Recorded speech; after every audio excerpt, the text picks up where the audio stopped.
Texas lawmakers have been very clear about their priorities this session. In the Senate, it's property tax reform in the form of Senate Bill 2, and in the House, school finance reform in House Bill 3.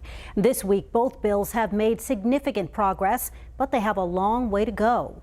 KVUE political reporter Ashley Godot is here, and this is really turning into a race against the clock. Quita, there are only 26 days left in the session, and from now on, we can't talk about one of these bills without mentioning the other. That's because the House married them together in such a way that if HB 3 doesn't pass, SB 2 won't go into effect. Now, this is going to get a little complicated, okay? So stick with me here.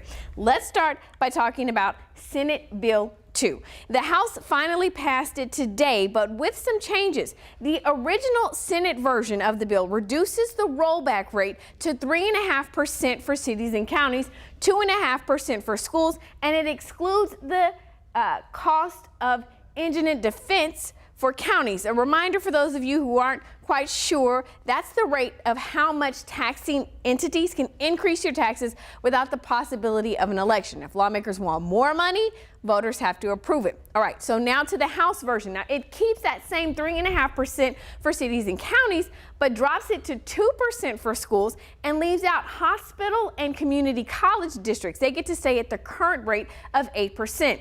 Now, because there are differences, each chamber will appoint members to work out the differences and take the bill back to their chambers for a simple yes or no vote. But remember what I said about HB 3? It also needs to pass in order for any of this to go into effect. So today, the Senate Committee on Education met and reluctantly voted out its version of HB 3. This is way ahead of schedule, and the senators didn't even get a copy of this version of the bill until after 7 o'clock last night. So why the rush? Well, the Senate version needs a major funding source, but only the House can initiate approving one. And the last day for the House to vote on House bills and joint resolutions is next Thursday. So the full Senate is expected to vote on HB 3 this Friday. Now, you're probably wondering, well, what's the funding source to help pay for this school finance bill?